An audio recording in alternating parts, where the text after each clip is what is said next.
Olá, meus amigos, eu vos saúdo com a paz do Senhor. Livro do Apocalipse.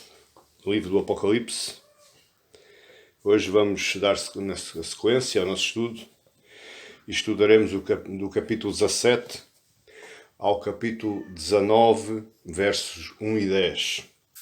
E hoje queria pensar convosco sobre a Babilônia do Apocalipse. A Babilônia do Apocalipse.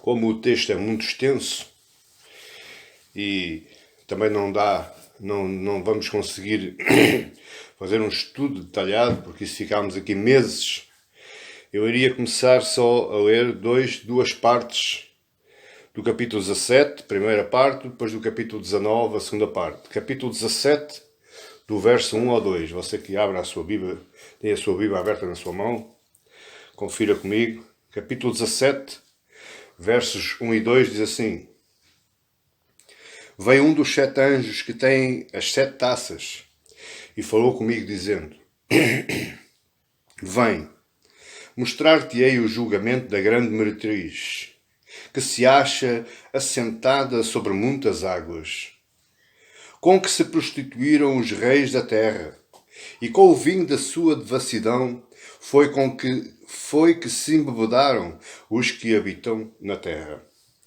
Verso 1 ao 4 do capítulo 19. Depois destas coisas, ouvi no céu uma grande voz de numerosa multidão dizendo: Aleluia! A salvação e a glória e o poder são do nosso Deus. Porquanto verdadeiros e justos são os teus juízos, pois julgou a grande meretriz que corrompia a terra com a sua prostituição, e das mãos dela vingou o sangue dos seus servos. E segunda vez disseram: Aleluia! E a sua fumaça sobe pelos séculos dos séculos. Os 24 anciãos e os 4 seres viventes prostraram-se e adoraram a Deus, que se acha sentado no trono, dizendo: Amém, Aleluia. Só até aqui.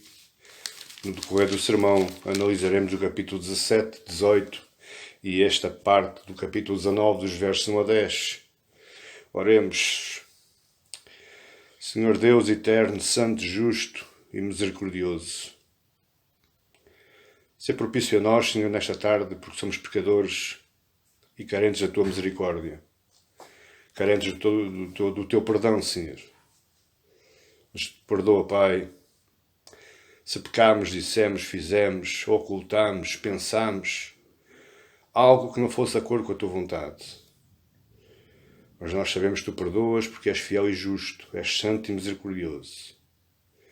Derrama, Senhor, sobre nós a Tua graça e a Tua misericórdia. Os que aqui se encontram e os que estão agora assistindo a este vídeo. Abençoa, Senhor, em graça e misericórdia. Dá-lhes a paz, a Tua paz lhes dá. E a tranquilidade e o amor. Alivia, Senhor, as suas cargas, as cargas das suas almas. Aquieta, Senhor, os seus corações. Ilumina, Senhor, os nossos espíritos agora. As nossas mentes. Para que nós sejamos capazes de ouvir a Tua palavra, de assimilar a Tua palavra, de receber a Tua palavra. Me ajuda, Senhor, a falar sobre este tema. Me utiliza como um instrumento vivo. Me ensina, me conduz. Que a minha boca seja a Tua boca e as minhas palavras as Tuas palavras. Senhor, que o abrir dos meus lábios e o meditar do meu coração sejam agradáveis na Tua presença. Meu Deus, meu Rei, meu Senhor, para a honra e glória do Teu nome. Em o nome do Senhor Jesus Cristo. Amém e glória a Deus. A Babilônia do Apocalipse. O âmago de um bom filme de ação, a essência, o desfecho de um bom filme de ação, um bom filme de Hollywood, um bom filme de ação que nós estamos cansados de assistir nas nossas TVs. Esse desfecho só vai ser conhecido ou só se começa a ser conhecido e perceptível quando o filme se aproxima do seu final. É aí que toda a trama tem um desfecho, toda a trama que tem sido desenrolada ela tem um desfecho e aí o herói se evidencia. Aí o herói alcança os seus objetivos, ele destrói os seus inimigos e traz à luz toda a trama desse filme, todo o objetivo desse filme.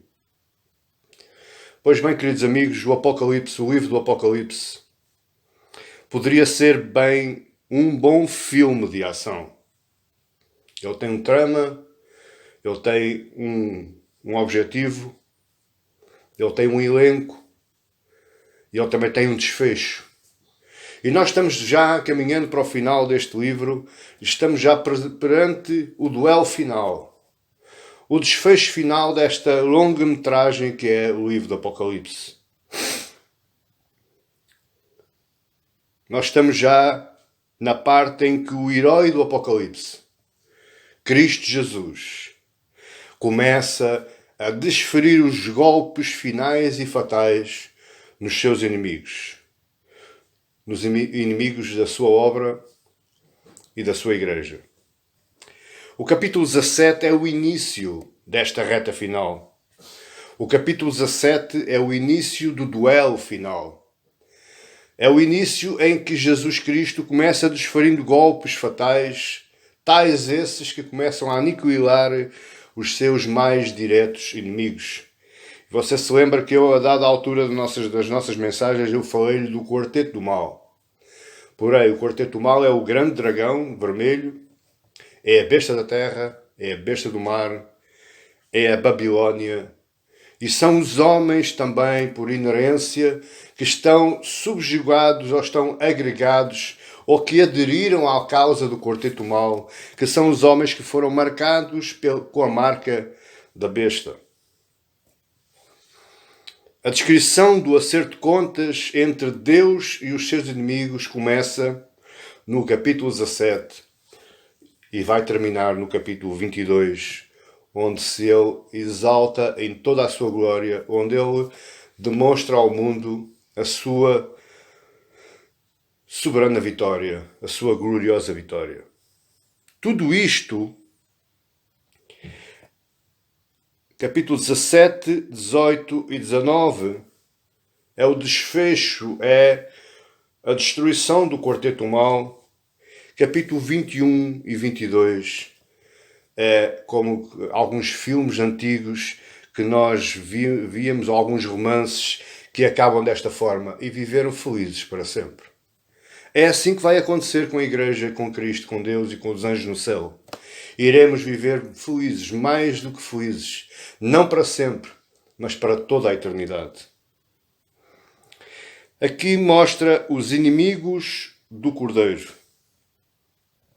Quem são estas forças contra as quais Cristo luta e que nós também devemos lutar? Quem são os inimigos de Jesus e, por inerência, os nossos inimigos também? Entenda algo muito importante em termos introdutórios. Ao contrário do que se possa pensar, ou do que se possa dizer, ou do que você já tem ouvido, os reais inimigos da Igreja não são aqueles que se encontram no poder governativo das nações. Os governantes, presidentes, ministros, poderes económicos. Não se iluda por isso porque a nossa grande batalha, ou a grande batalha do mundo, não é pelo controle do poder económico. A grande batalha do mundo, a grande batalha que o Quarteto do Mal investe, não é no poder económico, mas sim no tentar destruir a obra de Deus. Sempre foi esse o objetivo de Satanás, é esse o objetivo de Satanás e vai ser até ao final, quando ele for lançado no lago que arde com fogo e enxofre. Esse é o seu objetivo.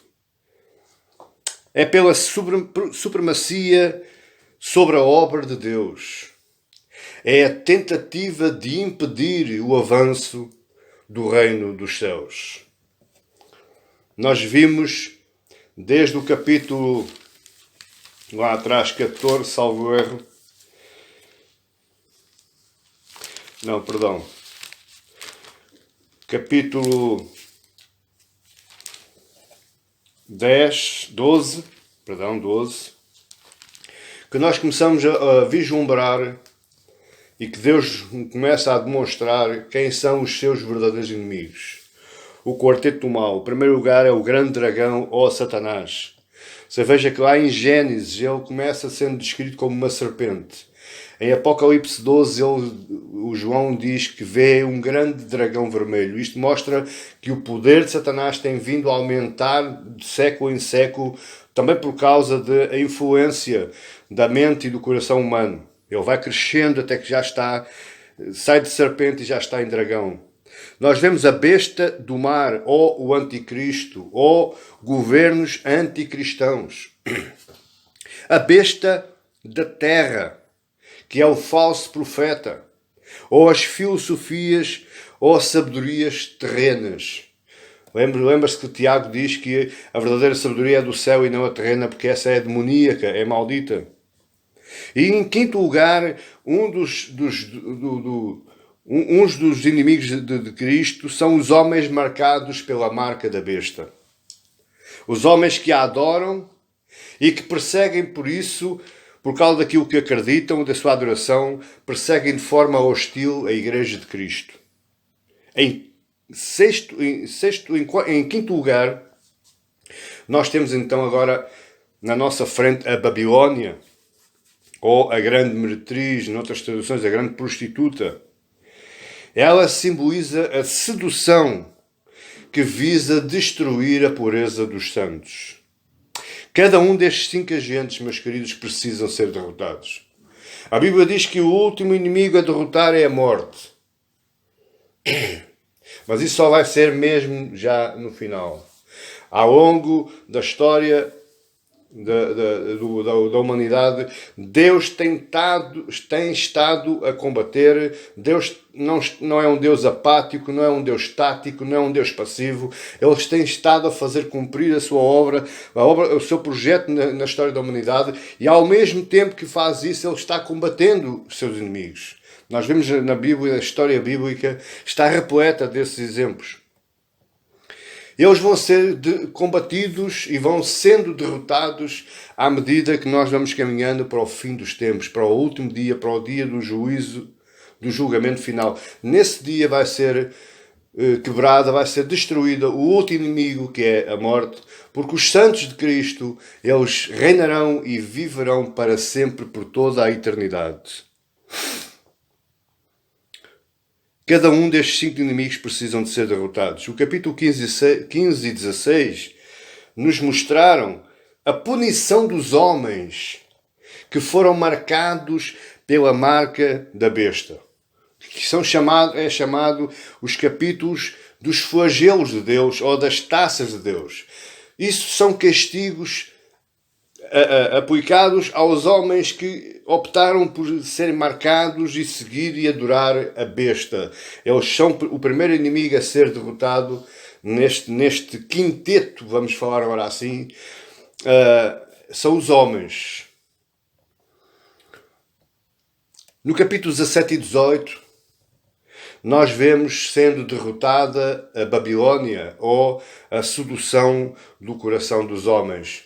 Mas em conjunto com a Babilónia, é derrotado automaticamente também a besta do mar e a besta da terra. Porquê isso?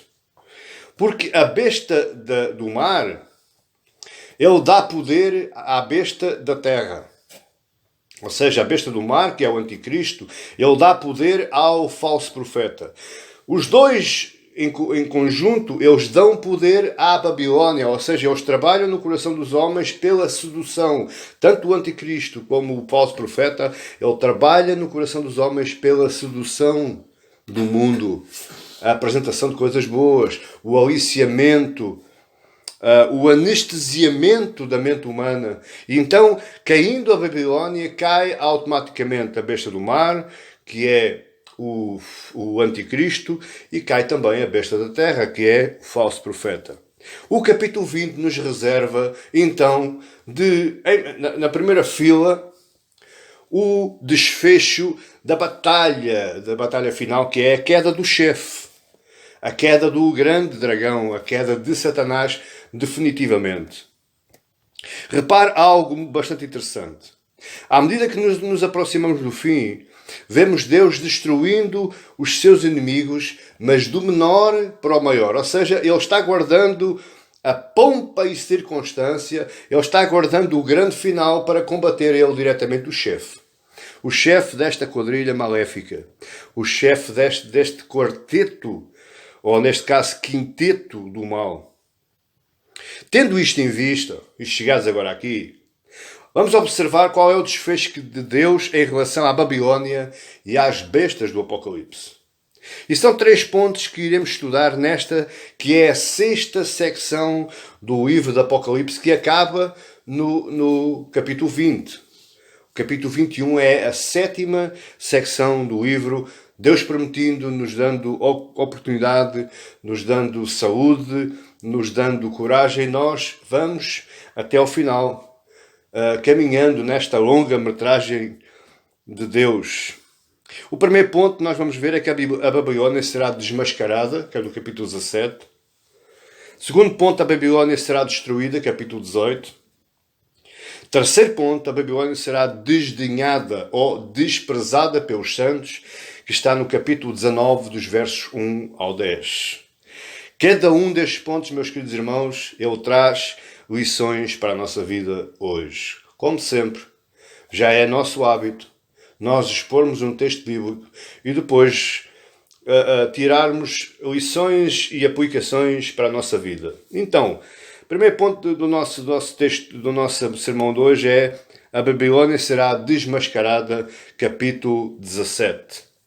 Desmascarar o inimigo é uma estratégia que Deus opta antes do golpe final. Mas quem é esta Babilónia? Que Babilónia é esta que muitos dizem que é o antigo império que levou o Estado de Israel, a nação de Israel, para o cativeiro? Será que é isso? Talvez, mas não é. Mas poderia bem ser, porque essa tal Babilónia também seduzia o mundo por causa do seu poder, por causa da sua riqueza, por causa dos seus exércitos. Mas não é.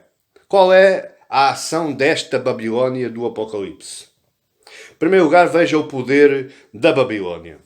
Capítulo 17, os versos 1 e 2. Diz assim: veio um dos 7 anjos que tem as 7 taças e falou comigo dizendo: vem, mostrar-te-ei o julgamento da grande meretriz que se acha sentada sobre muitas águas, com quem se prostituíram os reis da terra e com o vinho da sua devassidão. Foi que se embebedaram os que habitam na terra. Verso 15. E falou-me ainda: as águas que viste, onde a meretriz está assentada, são povos, multidões, nações e línguas. Então, de onde vem o poder da Babilónia? Das nações, dos povos, de muitas línguas e de numerosa multidão. A Babilónia extrai o seu poder do homem, da mulher, dos povos. Ela, ao extrair o seu poder, pela sua subjugação, pela sua sedução, ela passa a dominar. Por outras palavras, o homem já passa a não conseguir viver sem ter essa Babilónia em vista na sua vida.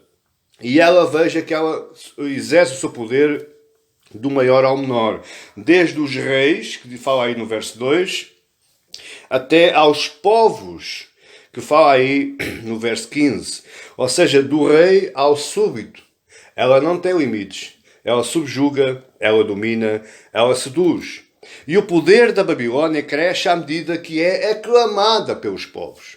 Por isso é que eu disse que ela se alimenta do louvor dos povos, da aclamação dos povos, da agregação de povos. São os povos que alimentam esta Babilónia. Não é anjos demoníacos, como se costuma pregar aí nos púlpitos das igrejas. Não. O problema somos nós mesmos. Eu costumo dizer que o meu maior inimigo sou eu próprio. Eu é que causo mal a mim. E quando eu me deixo seduzir por essas seduções, passa a redundância, por esse poder da Babilônia, quando eu me seduzo por isso, eu começo a ser então subjugado, eu começo a ser dominado, eu fico viciado nessa Babilônia.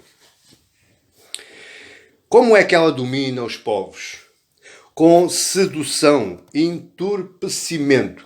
A palavra sedução, aí na Bíblia, que aparece aí na Bíblia, eu por acaso não marquei aqui, mas ela aparece aí, que ela seduz.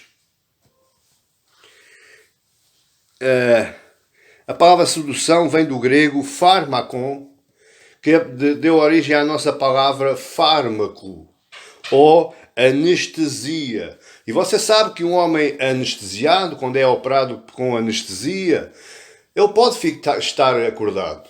Não é obrigatório eu ter anestesia geral e adormecer. Ficar entorpecido totalmente. Não, ele pode estar acordado, ele pode estar a ouvir, ele pode estar a falar, ele é somente entorpecido, ele está anestesiado. Assim andam os homens que são seduzidos pela grande Babilônia. Capítulo 17, os versos 3 ao 6, leia comigo.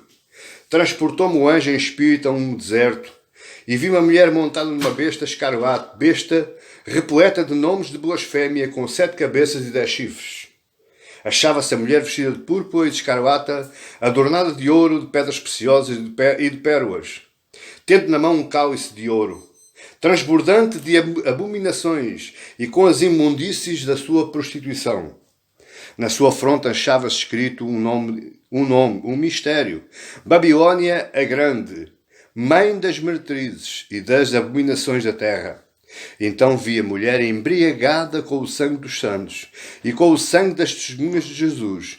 E quando a vi, admirei-me com grande espanto.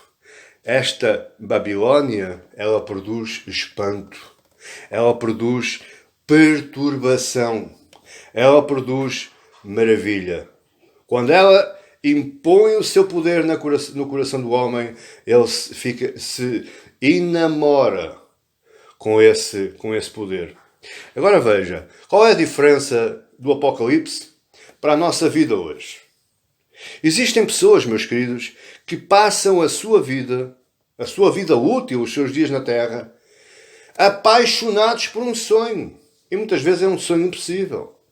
Esse sonho pode se traduzir em casas, em vida, em família, em viagens, sei lá, tanta coisa que o homem sonha e fica entorpecido, fica anestesiado com esses sonhos, com esses desejos, com esses ansiamentos. É assim que a Babilônia trabalha. Ela produz espanto, perturbação e maravilha. Mas em segundo lugar, ela é subtil.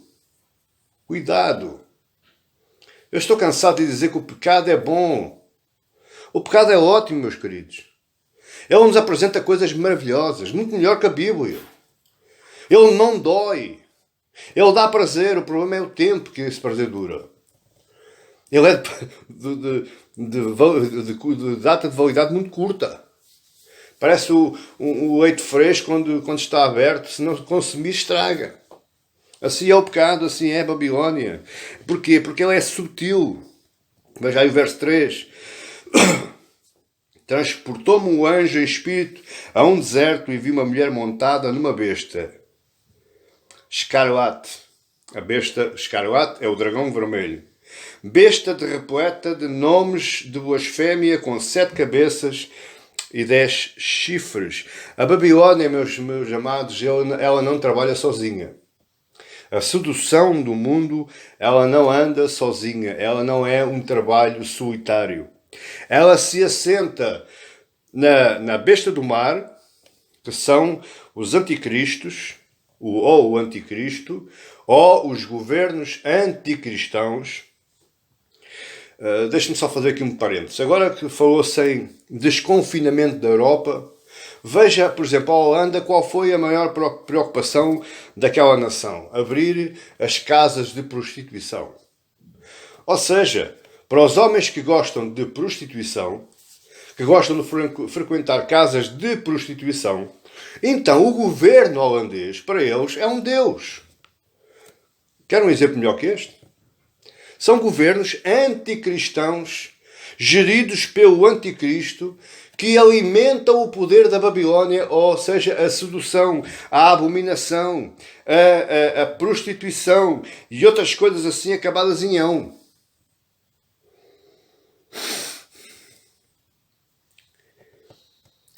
Quando ela não consegue aliciar pela sedução, ela vai abafar pela opressão. Entenda, praticamente todas as leis governativas têm no seu âmago a força e o selo da grande Babilónia. Pastor, não entendi, eu vou-lhe dizer. Qualquer governo de qualquer país do mundo, ele trabalha única e exclusivamente para o voto eleitoral. Ou seja, ele está trabalhando não para o bem do próximo, não para o bem da res pública, mas para o seu próprio bem. Quanto mais tempo ele lá estiver, melhor para ele. Como é que ele trabalha esse tempo? Como é que ele faz para estar lá mais tempo? Ele vai aliciando o povo. E quando esse aliciamento não funciona, funcionam então as opressões. Ela é, portanto, subtil, como vemos lá no verso 3. E veja que João apresenta aí um espaço geográfico. É no deserto. Ele diz aí, no verso 3, transportou-me o anjo a um deserto. Porquê é que é o deserto? Porquê é que João fala em deserto? Porquê é que o anjo transportou João a um deserto? Porque é no deserto que Deus desmascara as Babilónias na sua e na minha vida. É isto mesmo que você ouviu. Quando você está caminhando pelo deserto da sua vida, é obra de Deus. Porque Ele vai desmascarar as suas Babilónias, as suas seduções, os seus sonhos, os seus anseios, os seus desejos. Mas também é no deserto que uns vão adorar, os outros vão blasfemar. Eu estou-me a lembrar, no deserto lá, o povo de Israel peregrinando no deserto. Uns adoravam a Deus, os outros blasfemavam a Deus. Porquê? Porque não estavam completamente cheios, completos. Eles queriam coisas, eles queriam iguarias, eles queriam comida, eles queriam bebida, eles queriam vestimento, eles queriam tudo. Diz a Bíblia que eles disseram a Moisés: porquê é que nos tiraste do Egito? Tínhamos tudo bom. Tínhamos carne na panela e pão na mesa. As Babilónias do povo, elas são desmascaradas nos desertos. Os corações do povo são desmascarados no deserto. E aí uns vão adorar, vão compreender que é obra de Deus, os outros vão blasfemar. Então, meu querido e minha querida, não ignore os seus desertos. Tire o máximo de aproveitamento do deserto que você está passando hoje. Opte pelo adorar, opte pelo renunciar, opte pelo arrependimento e peça a Deus graça e misericórdia, porque você é um Macários quando você se sabe ou quando você se acha dependente da graça de Deus. Você é um Macários, você é um bem-aventurado. Olha o que é que Pedro nos alerta e nos exorta quando estamos passando nos nossos desertos. 1 Pedro 5,6 diz: humilhai-vos, portanto, sob a poderosa mão de Deus, para que Ele em tempo oportuno vos exalte. Deixe que Deus o trate no deserto o seu sofrimento. Mas agora temos o verso 4 e nos mostra uma sofisticação dessa gente que é a Babilónia. Achava-se a mulher vestida de púrpura e de escarlata, vestida de azul e vermelho. Naquela época, esta púrpura e esta escarlata eram tecidos caríssimos, onde só as mulheres de alta riqueza poderiam poder comprar para fazer os seus vestidos. Adornada de ouro, de pedras preciosas e de pérolas, e tendo na sua mão um cálice de ouro. Cálice de ouro. Porque não um cálice de outro qualquer. Tinha que ser um cálice de ouro. Porque é o ouro que seduz. É a beleza que seduz. É a riqueza que seduz. Eu vi um filme em que andavam à procura do Santo Graal, ou seja, do cálice do carpinteiro. E todos eles escolhiam os cálices mais caros, os de ouro, com diamantes, com pedras preciosas. Então, quando bebiam água desse cálice, morriam. Mas houve um que escolheu o cálice de madeira, porque era o cálice do carpinteiro, e esse viveu. É claro que é um filme, mas dá bem para ilustrar aqui qual é o mal do nosso coração. Porque este cálice na mão da Babilónia, na mão desta mulher, era ouro por fora. Mas olha que veja cá que lá está por dentro. No final do verso 4. Tendo na mão um cálice de ouro por fora, transbordante de abominações e com as imundícias da sua prostituição. Ou seja, o cálice era, por fora era de metal finíssimo, mas por dentro era só imundícias.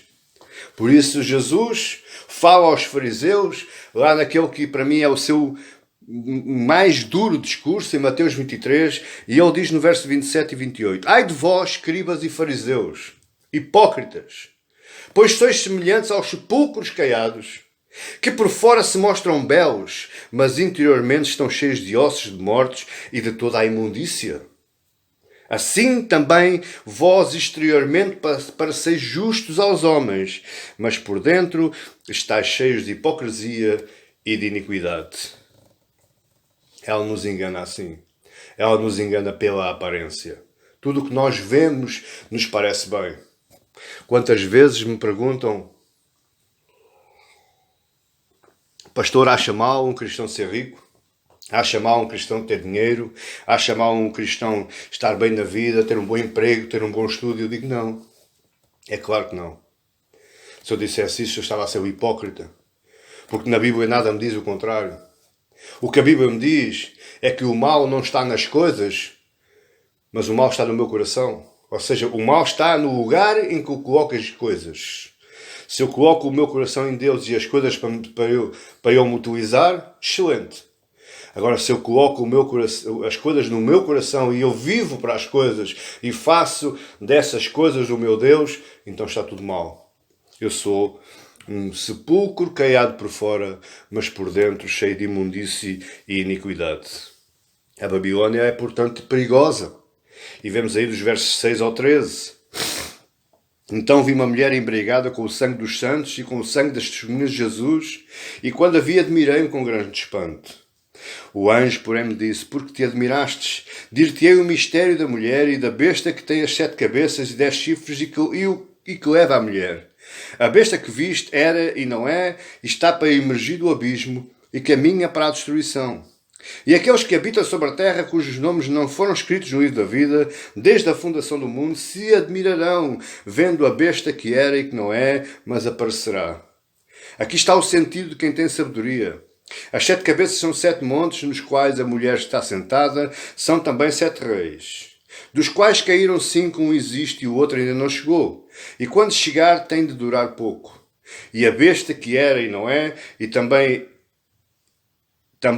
é ele, o 8º rei, e que procede dos 7 e caminha-se para a destruição.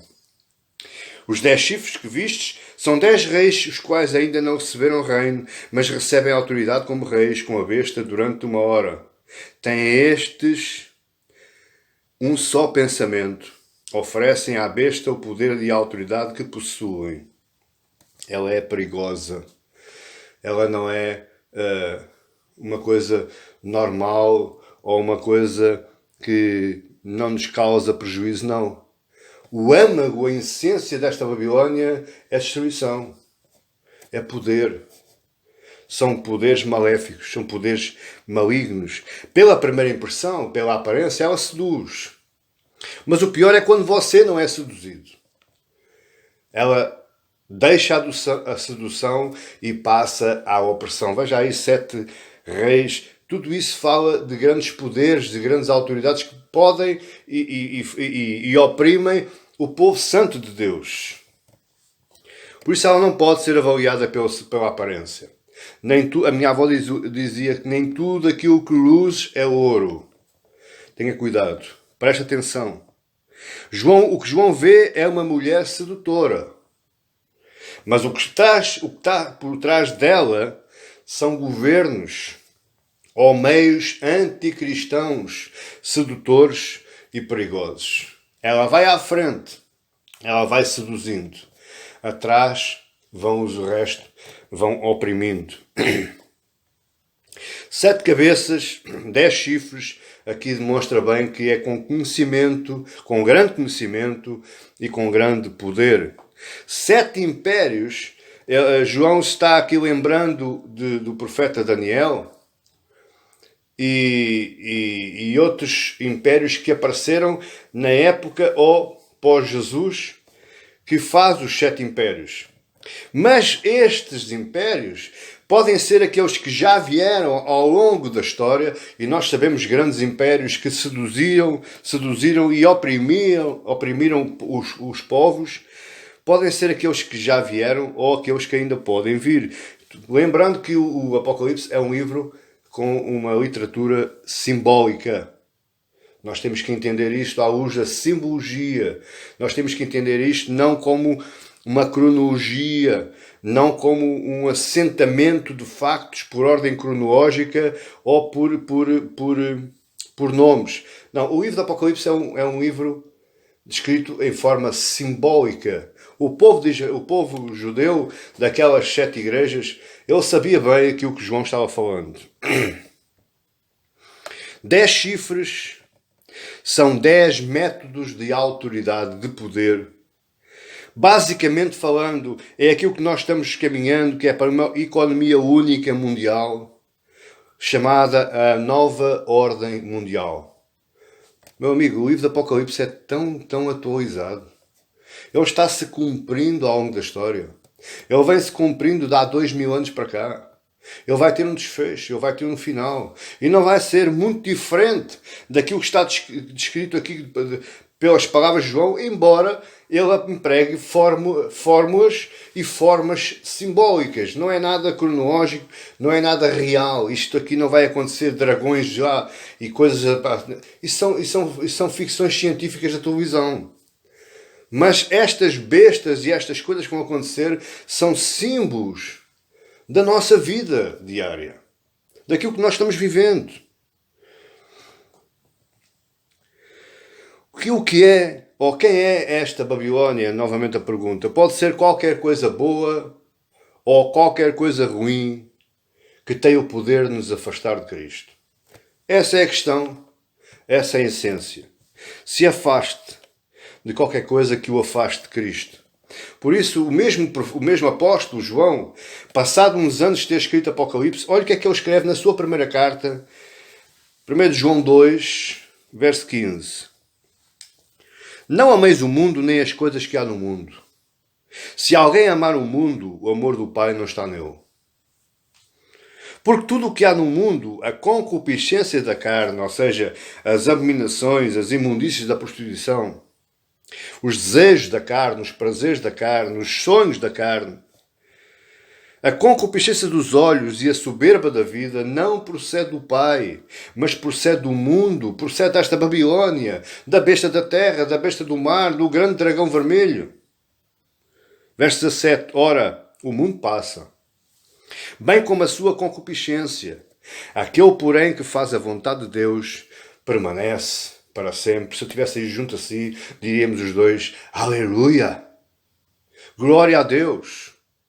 Porque nós resistimos ao mundo, mas porque estamos debaixo da vontade de Deus e nós permaneceremos para sempre, eternamente, junto com Cristo Jesus, lá no paraíso. Romanos 2, Paulo fala mais ou menos a mesma coisa, dizendo, Romanos 12, verso 1, rogo-vos, pois, irmãos, pelas misericórdias, veja como é que Paulo roga, pelas misericórdias de Deus, ou seja, por amor de Deus, eu te peço que apresenteis o vosso corpo em sacrifício vivo, santo e agradável a Deus, que é o vosso culto racional.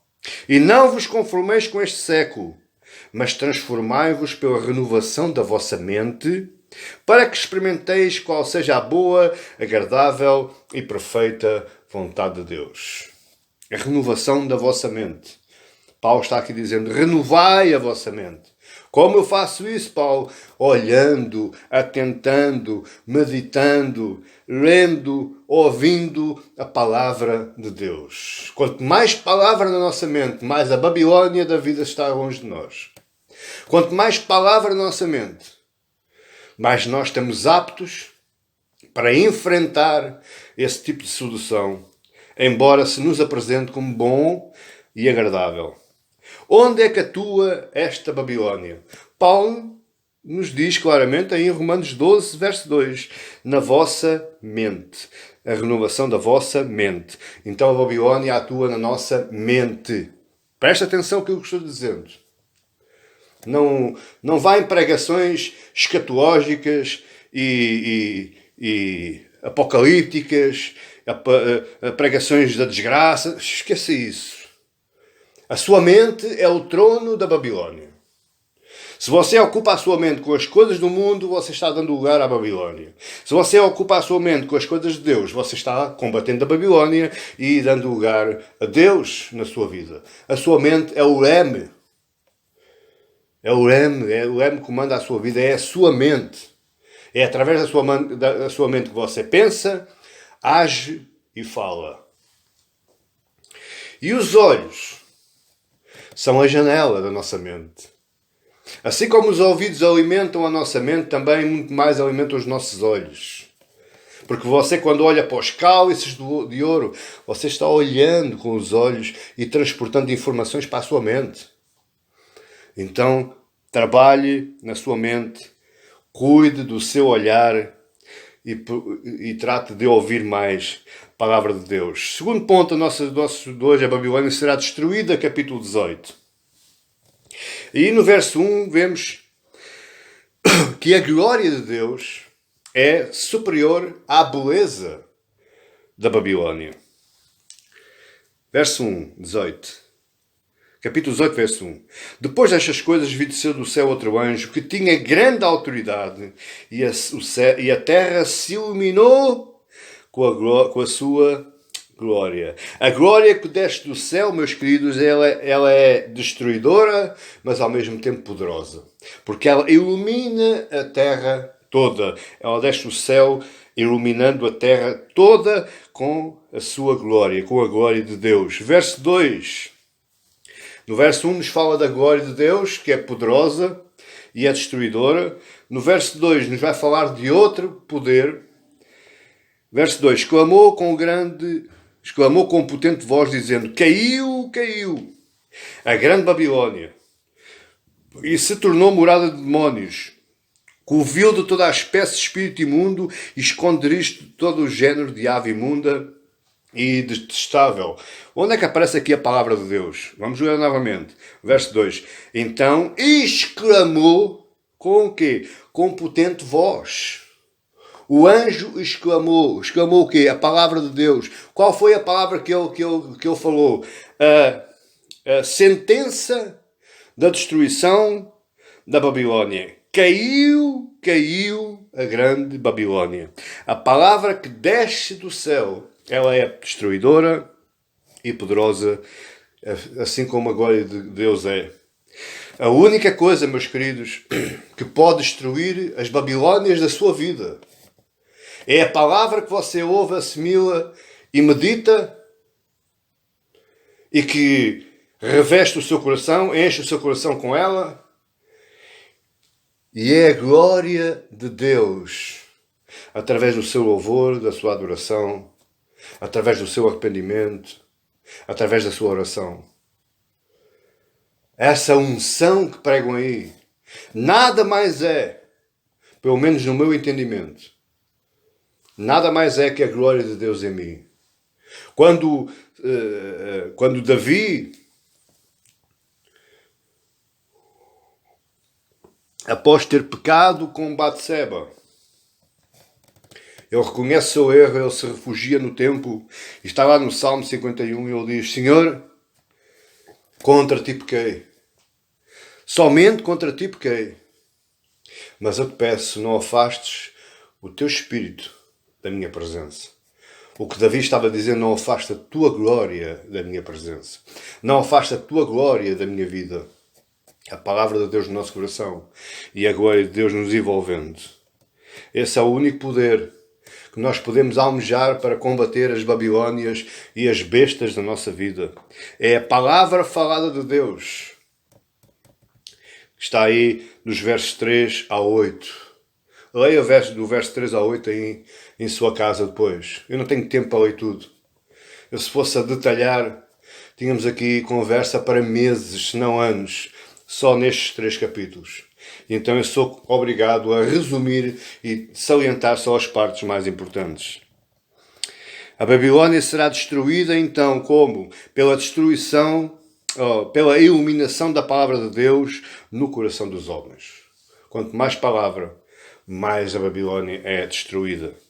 E dos versos 9 ao 20 do capítulo 18, nós vemos a descrição da destruição de todos aqueles que participaram ou usufruíram dos poderes da Babilónia. Veja que aparece aí 3 ais. Verso 10 diz, verso 10, diz aí, conservando-se de longe pelo medo do seu tormento, dizem, ai, ai. Quando aparece ai, assim, desta forma na Bíblia, é um sinal de lamento. É um sinal de angústia. Veja quando Jesus é mal recebido em Jerusalém e ele diz, ai, Jerusalém, Jerusalém. Jesus estava lamentando.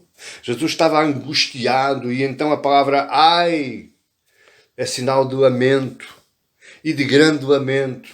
E esses 3 lamentos, verso 10, verso 16 e verso 19, que são os lamentos do povo que se deixou seduzir para a Babilónia e que vai ser destruído também. Cada um corresponde, se você ler depois, com atenção, do 9 ao 20, cada um corresponde a prazeres ou luxúrias, a riquezas ou a materialismos.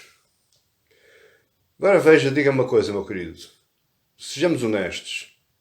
Aquelas pessoas que vivem para comprar moda, elas só podem vestir coisas de moda. Hoje compram um vestido que custa centenas de euros. Mas amanhã esse vestido passou de moda, ela deita aquele vestido para o lixo e vai comprar outro vestido ou um outro fato. Eu falo para a mulher e para o homem. Um outro fato ou um outro vestido, mais centenas de euros só porque tem uma marca conhecida e está na moda. Isso são luxúrias. Isso são materialismos. Prostituição, meu querido, não está só no ato sexual. Prostituição é eu me prostituir com materiais, com matérias do mundo. Carros, casas, vestidos, roupas, comidas, restaurantes, sei lá, uma panóplia de coisas que me podem prostituir. E como é que eu me prostituo? Porque eu estou trocando essas coisas, ou estou trocando Deus, o Pai, o Criador dos céus e da terra, por essas coisas. Eu estou prostituto. Eu sou um adúltero. Eu preciso combater as Babilónias. Do verso 21 ao 24, nós vamos ver a ruína e a destruição da Babilónia. Essa ruína e essa destruição da Babilónia, elas cumprem profecias. Não é só de agora, meus queridos. Não é só João que fala nisso. Você lembra-se que eu disse que 70% do livro do Apocalipse é Antigo Testamento.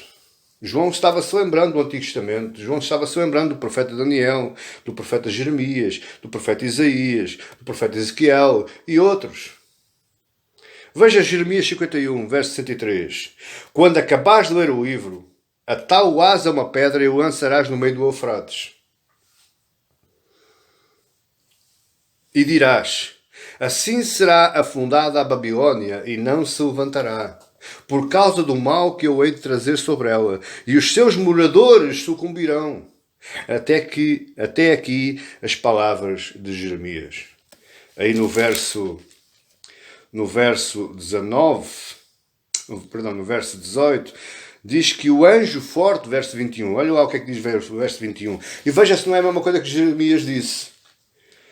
Então um anjo forte levantou uma pedra, como grande pedra de moinho, e arrojou-a para dentro do mar, dizendo: assim com ímpeto será arrojada a Babilônia, a grande cidade, e nunca jamais será achada.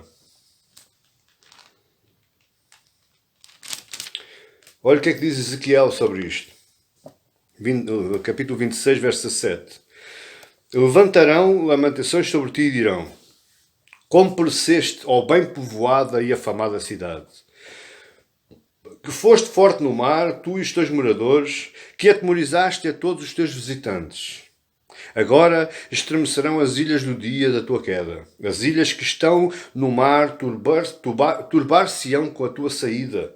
Porque assim diz o Senhor Deus: quando eu te fizer cidade assoada, como as cidades que não se habitam, quando eu fizer sobre ti as ondas do mar e as muitas águas te cobrirem, então te farei descer com os que descem à cova, ao povo antigo, e te farei habitar nas mais baixas partes da terra, em lugares desertos antigos com os que descem à cova, para que não sejas habitada, e criarei coisas gloriosas na terra dos viventes. Farei de ti um grande espanto e já não serás. Quando te buscarem, jamais serás achada, diz o Senhor Deus. Ela vai ser destruída desta forma. Ela vai ser lançada pelos abismos do mar, como a palavra de Deus nos informa. E agora temos o terceiro ponto do nosso sermão, que ela é desmascarada, a Babilônia, ela é destruída e ela é desdenhada, ou troçada, ou desprezada pelos santos de Deus. Capítulo 19, versos 1 a 10. E este texto do verso 1 ao 10, ela nos traz 4 gritos de aleluia. Vamos ler rapidamente. Depois destas coisas, ouvi do céu uma grande voz e numerosa multidão dizendo: aleluia! A salvação e a glória e o poder são do nosso Deus, porquanto verdadeiros e justos são os seus juízos. Pois julgou a grande meretriz que corrompia a terra com a sua prostituição, e das mãos dela vingou o sangue dos seus servos. E segunda vez disseram aleluia. E a sua fumaça só pelos séculos dos séculos. E os 24 anciãos e os 4 seres viventes prostraram-se e adoraram a Deus, que se acha sentado no trono, dizendo: amém, aleluia. Saiu uma voz do trono exclamando: dai louvores ao nosso Deus, todos os seus servos, os que o temeis, os pequenos e os grandes. Então ouvi uma voz como de numerosa multidão, como de muitas águas e como de fortes trovões, dizendo: aleluia! Pois reina o Senhor, o nosso Deus, o Todo-Poderoso. Alegremo-nos e exultemos e demos-lhe glória, pois são chegadas as bodas do Cordeiro, cuja esposa a si mesmo já se ataviou, pois se lhe foi dado vestir-se do linho finíssimo e resplandecente e puro, porque o linho finíssimo são os atos de justiça dos santos. Então me falou o anjo, escreve: bem-aventurados aqueles que são chamados à ceia das bodas do Cordeiro. E acrescentou: são estas as verdadeiras palavras de Deus. Prostrei-me ante os seus pés para adorá-lo. Ele, porém, me disse: vê, não faças isso. Sou conservo teu e de teus irmãos, que mantêm o testemunho de Jesus. Adora a Deus, pois o testemunho de Jesus é o espírito da profecia. 4 aleluias, 4 gritos de júbilo, 4 brados de adoração, de louvor, de glória. E a nossa pergunta é: o que é que o céu está celebrando? Os anjos, os 24 anciãos, os 4 seres viventes, as almas dos mártires, o povo santo que já está com Deus, as almas do povo santo que já está com Deus. O que é que eles estão celebrando? Que aleluias são esses?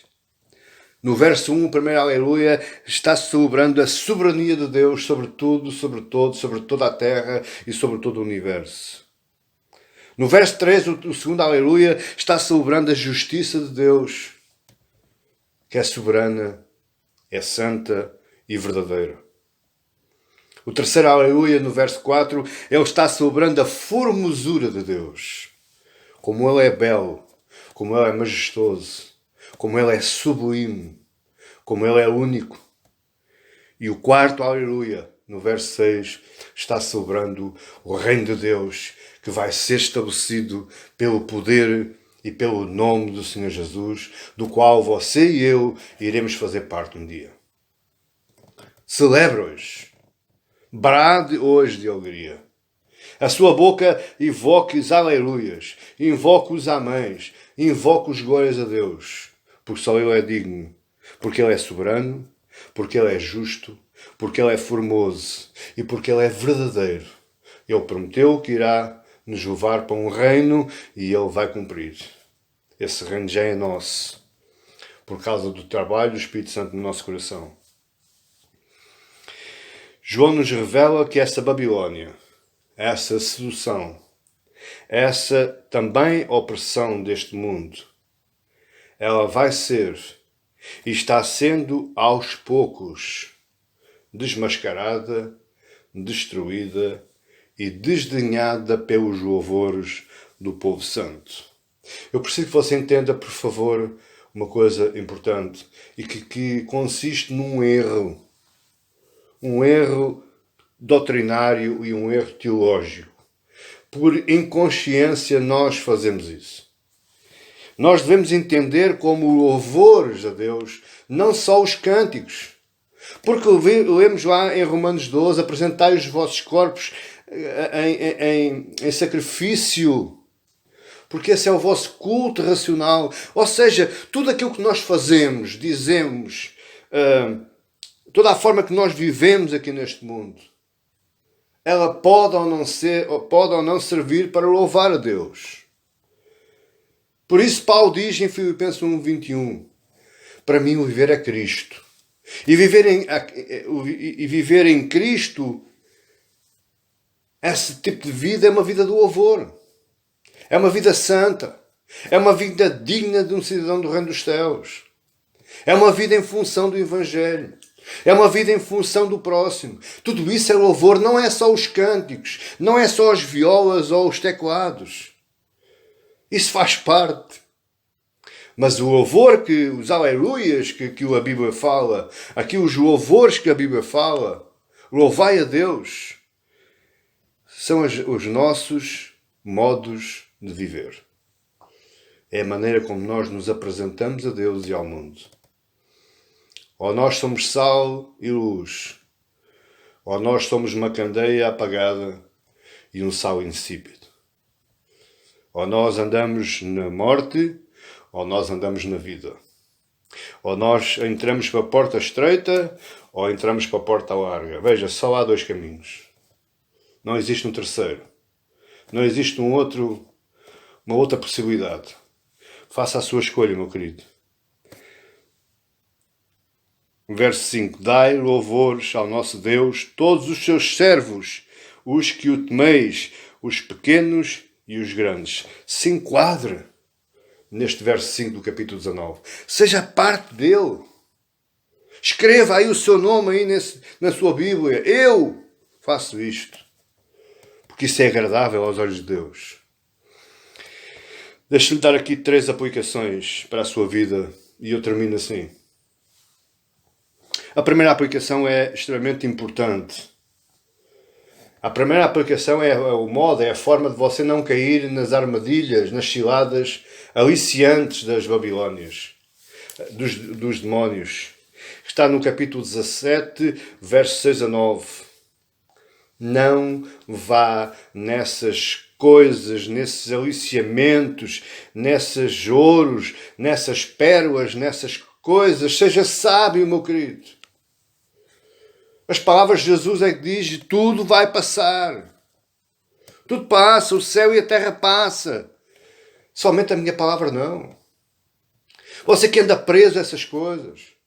Você que o seu Deus é o seu esposo, a sua esposa, os seus filhos, a sua casa, o seu trabalho, o seu carro, a sua conta bancária, as suas viagens de férias. Oh, meu querido, tudo isso passa. Mas a palavra de Deus não passa, ela é eterna. E você deve rechear o seu coração com essa palavra. seja instruído sabiamente pela Bíblia. Por isso, meu querido, eu combato tanto a doutrina ou a teologia da prosperidade. Porque eu considero a doutrina da prosperidade, não fique triste comigo por eu dizer isto. Fico triste por eu não dizer. Mas também não penso que eu fico feliz disto. Porque eu vejo porradas de gente, carradas de gente, punhados de gente, igrejas apinhadas com o povo, com homens e com mulheres, que pensam que estão fazendo aquilo que está bem e estão caminhando nos caminhos da Babilónia. Induzidos por esses pastores anticristãos, que oferecem riquezas, que oferecem bem-estar, que oferecem poder, que oferecem glória aqui nesta terra. Eles estão conduzindo o povo à perdição, mas deixe, está tudo nas mãos de Deus. Se eles pensam que vão ficar impunes, não vão. Eles vão ter que prestar contas ao grande Deus. Todo aquele povo que se perdeu. As suas mãos estão manchadas com esse sangue. Deus tenha misericórdia de nós e nos livre.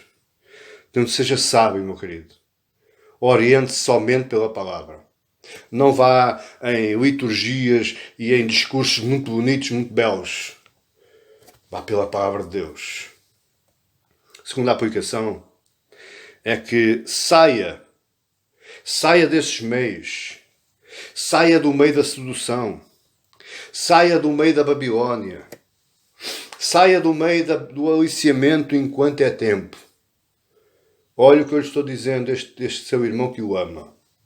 Saia enquanto é tempo. Você não sabe quando virá Jesus Cristo. Ele virá como o ladrão da noite, sem hora nem dia marcado. Então cabe-lhe a si ser sábio, encher o seu coração pela palavra e ser hábil, ser rápido a sair. Fuja, fuja, fuja, fuja desses meios, desses sonhos, dessas instruções. Se arrependa. Crie consciência dos seus erros enquanto é tempo. Você poderá estar sujeito a pensar, e eu estou falando para cristãos, você está sujeito a pensar que está salvo e não está. E quando chegar à presença do grande Rei, do Senhor Jesus Cristo, Ele dirá assim: nunca te conheci. Aparta-te de mim, tu que praticas a iniquidade. Mateus 7:23, as palavras de Jesus. Ele está falando disso mesmo, àqueles que andam conscientes ou inconscientes nos caminhos da Babilónia. Eu estou aqui, o vosso pastor, o vosso amigo está aqui dizendo: seja sábio, encha o seu coração com palavra e fuja desse meio. Para quê? Para que depois não lhe aconteça Jesus dizer assim diretamente, explicitamente: nunca vos conheci. Apartai-vos de mim os que praticais a iniquidade. E ele depois diz aos seus anjos: lançai-os nas trevas exteriores, no lago que arde de fogo e enxofre. Pastor, eu ainda tive 40 anos na igreja. Paciência. Você não ouviu. Você não quis crer. Você desdenhou da palavra de certos pastores. Pois acontece assim. Lucas 21:34 diz: acautelai-vos por vós mesmos, para que nunca vos suceda que no vosso coração fique sobrecarregado com as consequências da orgia, da embriaguez e das preocupações deste mundo, para que aquele dia não venha sobre vós repentinamente como um laço. Você vive regalado, você vive anestesiado, você vive seduzido, mas você não sabe que está sendo laçado pelas tramóias, pelas armadilhas do grande dragão vermelho através da Babilónia. Paulo nos diz também ainda em Romanos 10: irmãos, a boa vontade do meu coração e a minha súplica a Deus, a favor daqueles que são para que sejam salvos. Irmãos, a boa vontade do meu coração e a minha súplica a Deus, a favor deles, são para que sejam salvos. Porque lhes dou testemunho de que eles têm zelo por Deus, porém não com entendimento. Oh, querido, Olha que tristeza Paulo está aqui falando. Porquanto, desconhecendo a justiça de Deus e procurando estabelecer a sua própria, não se sujeitaram à que vem de Deus, não se sujeitaram à justiça que vem de Deus, à palavra que vem de Deus.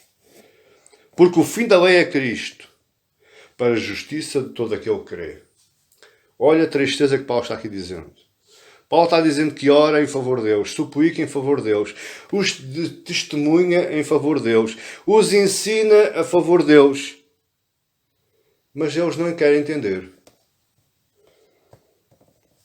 E eles estão procurando estabelecer a sua própria justiça, a sua própria vontade. E àqueles que fazem, mais uma vez digo, Jesus vai dizer abertamente, claramente, explicitamente: nunca vos conheci. Vão embora. Vão embora. A terceira aplicação, a terceira e última, está aí no verso 5 do capítulo 19. Dai louvores ao nosso Deus, todos os servos, os seus servos, os que o temeis, os pequenos e os grandes. Louve a Deus você também, aí onde você está. Este verso 5 é para você. Este verso 5 é um escudo. É uma torre que o sustenta e o guarda e o protege das artimanhas, das seduções deste mundo. Este é o convite que Deus faz à sua igreja. Este é o convite que Deus faz ao seu povo. Louvem-me, busquem-me, enquanto me podem achar. Porque um dia vocês querem-me e eu já não estou lá. Um dia vocês me buscam, mas já não me vão encontrar. Porque esse dia é o final. Esse dia não tem retorno. É um dia tão triste para alguns que eles vão pensar que ainda vão ter uma segunda oportunidade. Eles vão pensar que ainda vão poder compactuar com Deus. Talvez produzir alguma defesa e Deus vai dizer assim: não, eu não vos conheço. Vocês praticam a iniquidade desde sempre. Eu não vos conheço. Deixe-me terminar com Apocalipse 19:9. Então me falou o anjo, escreve: ó meu Pai, bem-aventurados aqueles que são chamados à ceia das bodas do Cordeiro. E acrescentou: são estas as verdadeiras palavras de Deus. Bem-aventurado é você, meu amigo e minha amiga, se um dia for chamado à ceia do Cordeiro. Que este seja o seu maior desejo, então. Que este seja o seu maior sonho. Mas ele só pode ser